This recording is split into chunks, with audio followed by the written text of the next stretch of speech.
Hi, this is Jack Stanley, and I wanted to talk just a few moments, as I did the other day. I talked about living in Florida between 1967 and 1970. I was becoming a teenager and talking about all the stuff going on there. I wanted to talk about before then.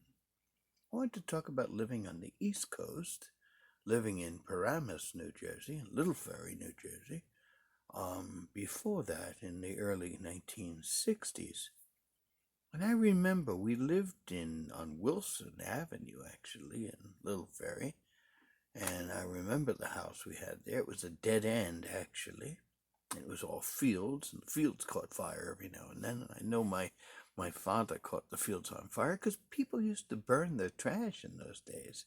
You'd get rid of your leaves and then you'd burn them. Of course, we don't do these things anymore.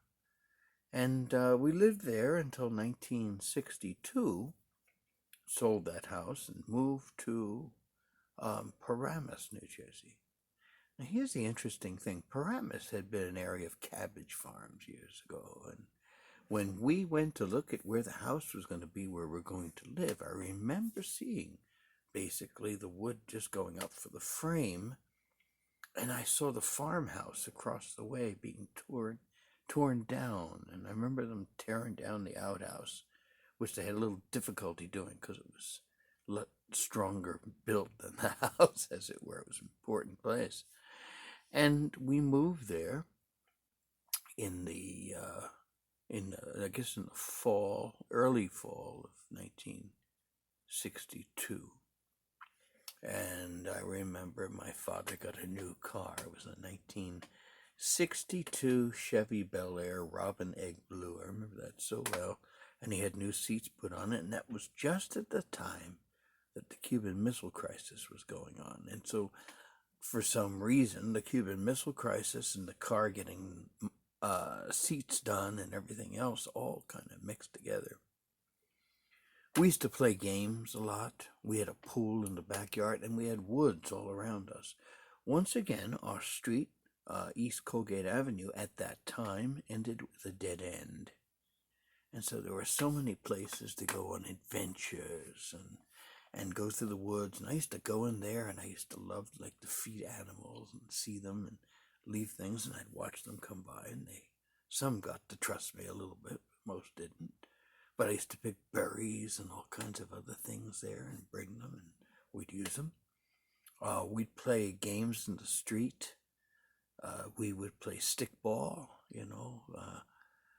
the Rambler on the side of the street was first base, and then the manhole cover was second, and the Buick on the other side was third base, and home was another manhole cover or whatever it may be.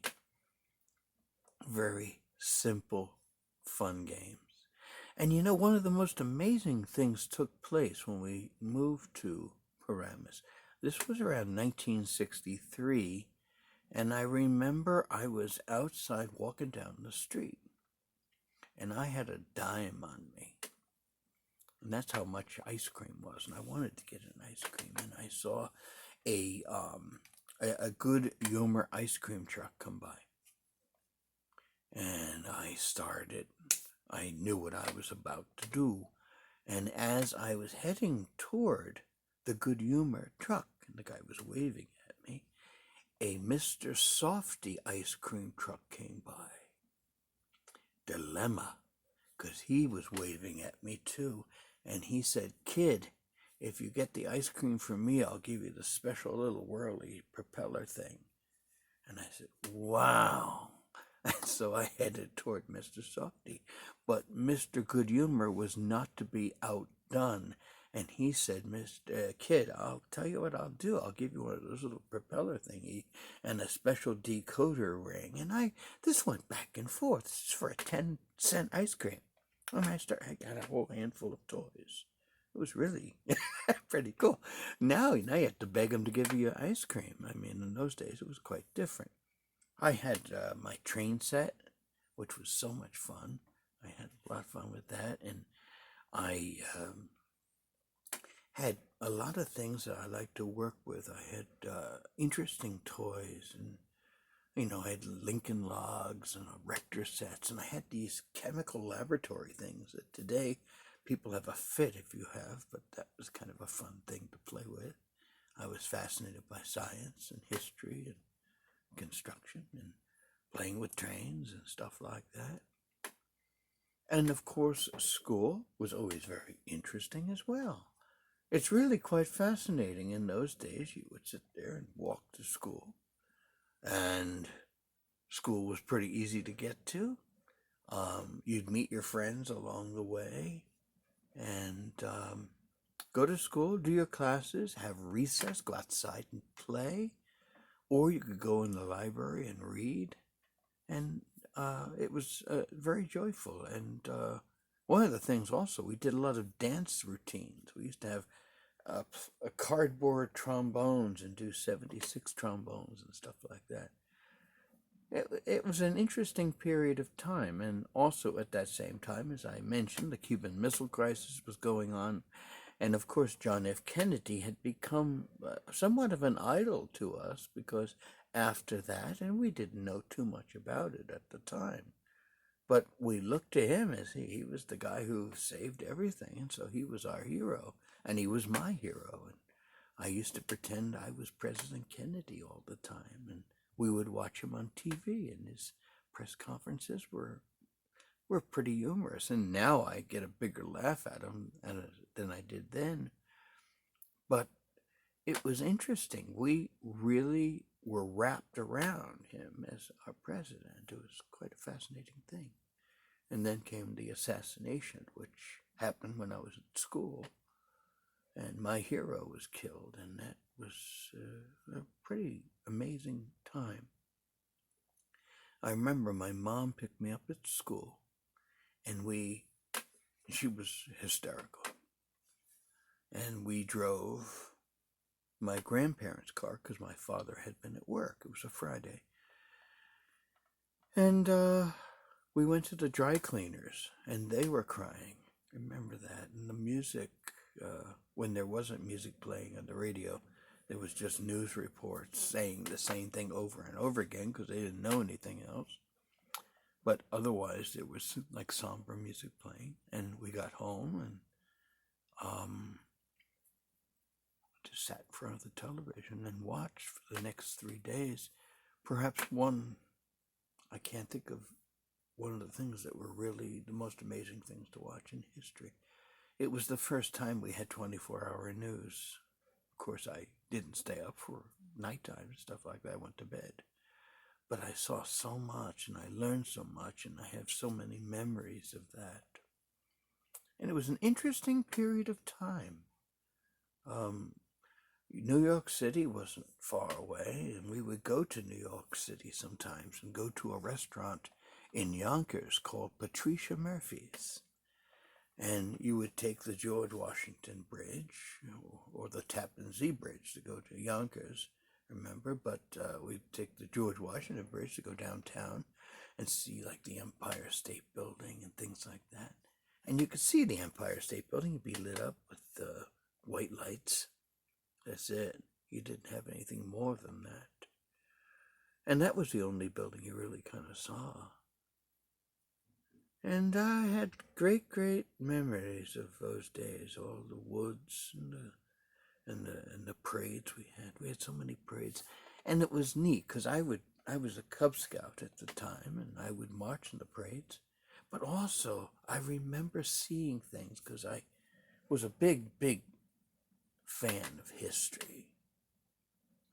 And I remember the Spanish-American War soldiers riding in vehicles in the parade, and the World War I soldiers marching, and the younger guys from World War II in Korea. And Vietnam hadn't really become a part of our vocabulary yet, but would soon be. And the space program was just starting. You had the Mercury, and eventually went into the Gemini, where they actually did some spacewalks and stuff. And space became part of our vocabulary, and that was that whole thing. And it was an amazing period of time to grow up. Saw so much and learned so much. And, television was an adventure in itself because you had to turn the TV on, and then you had to wait for the tubes to warm up, and then you'd have to tune the TV, and then you had to adjust the antennas. And it was quite an affair. And the interesting thing is the TV seemed to get the best reception when you were holding the antenna. You were holding onto it, and you got great reception. It's really so different from today. It seems like another world. And, well, it's almost 60 years ago. And that's a long, long time ago. And it's amazing how things have changed. And I can just imagine that today, 2020, what will it be like 60 years from now in the year 2080? None of us will be around, of course. But a lot of the people that were my age, going back in the early 60s, and I don't remember much of anything from the 50s, but I remember the early 60s. And, but can you imagine somebody born in the 20, what year is this? Is 2020, so let's say like 2015 in the year 2080 or something like that. Can you imagine looking at everything? It'll be such a different world, just thinking about that. And mathematics has never been my big thing here, as you noticed. But just sharing some thoughts and memories. It's a great period of time, fascinating period to live in. And I'm glad I did.